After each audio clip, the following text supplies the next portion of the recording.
तो उस समय जो है वो अवसर जो था उसमें सुरमुन सब प्रसन्न हो गए थे और सब खुशी से खुशियाँ मना रहे थे कि भगवान आएंगे। तो ऐसा जब उत्सव भगवान ने जाना तो सो अवसर बिरंच जब जाना, चले सकल सुर साजी विमाना। और गगन विमल संकुल सुरजू था, गाँव ही गुण गंधर्व बरू था।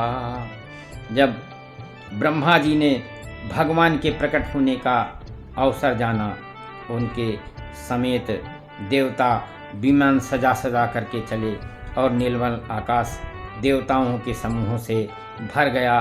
गंधर्वों के साथ सभी गुणों का गान करने लगे।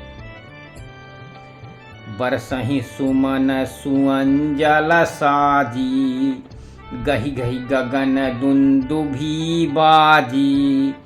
अस्तुत करहि नाग मुनि देवा, बहुविधि लामहि निज निज सेवा। और सुंदर अंजलियों से सज सज करके पुष्प बरसने लगे। आकाश में झमाझम नगाड़े बजने लगे और नाग मुनि और देवता सब स्तुति करने लगे और बहुत प्रकार से अपनी अपनी सेवा उपहार भेंट करने लगे। सुर समूह विनती करी, पहुँचे निज निज ध्यान।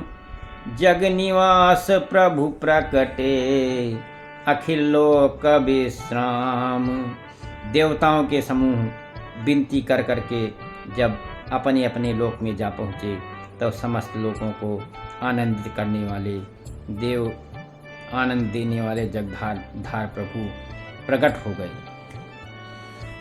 भय प्रगट कृपाला दीन दयाला, कौसल्या हितकारी।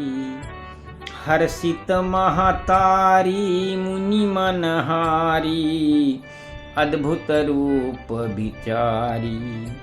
लोचन अभिरामा तनु घन श्यामा, निज आयुध भुजचारी।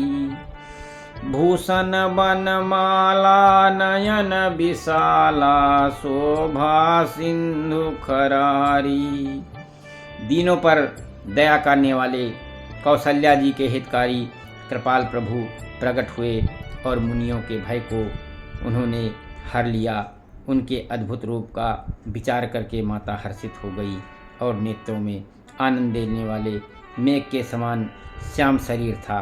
चारों भुजाएं अपने खास आयुध धारण किए हुए थे, दिव्य आभूषण और वनमाला पहने हुए थे, बड़े बड़े नेत्र थे उनके।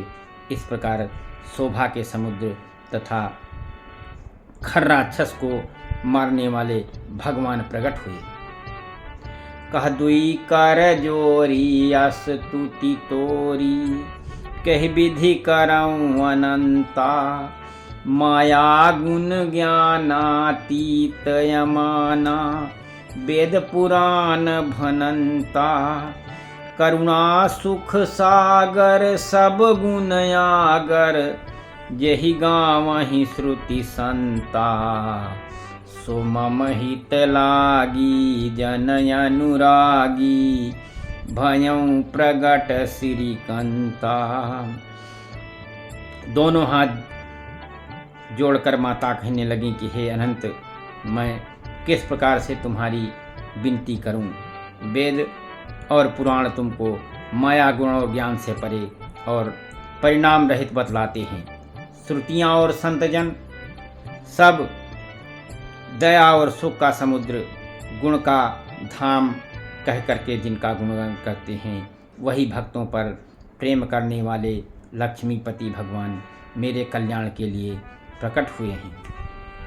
ब्रह्मांड निकाया निर्मित माया, रोम रोम प्रतिवेद कहें।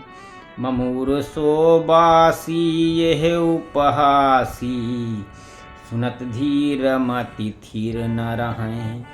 उपजा जब ज्ञाना प्रभु मुस्काना, चरित्र बहुत विधि की न चाहें, और तब कथा सुनाई मातु बुझाई।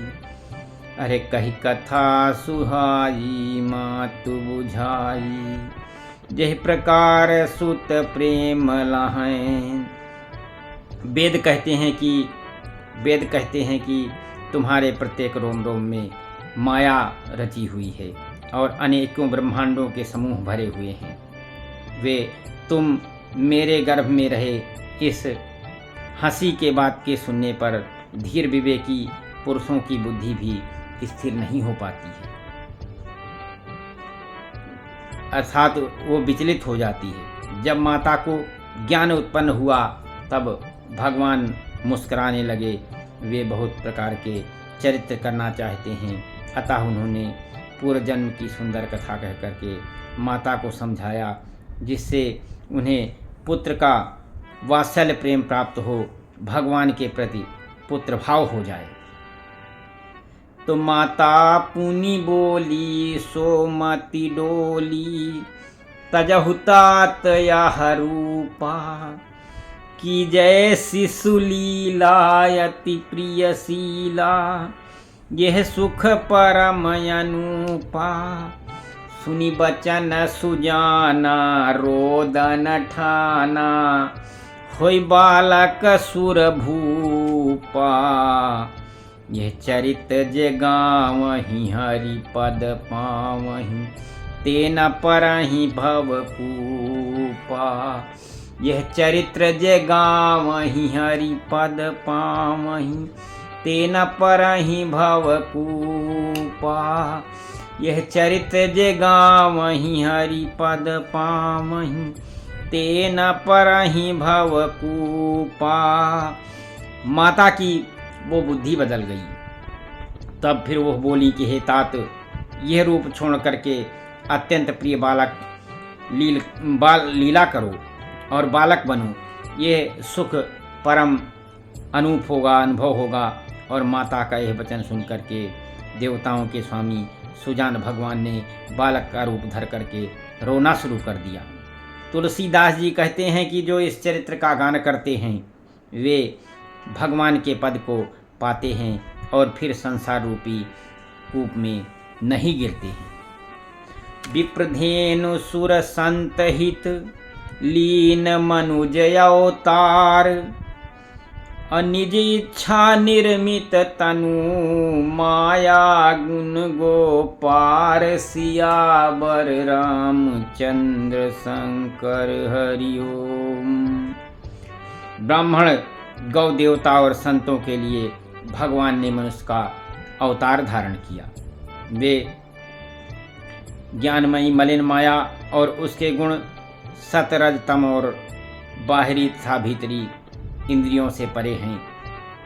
उनका दिव्य शरीर अपनी इच्छा से बना है और किसी कर्म बंधन में परवश के होकर के त्रिगुणात्मक भौतिक पदार्थों के द्वारा वे नहीं निर्मित हैं। तो इस प्रकार से भगवान का अवतार हुआ और जो इसकी जो है कथा को पढ़ते हैं वो इस संसार सागर से पार हो जाते हैं। तो आप लोग ये भगवान का चरित्र सुनिए और इसका जरूर पाठ करिए।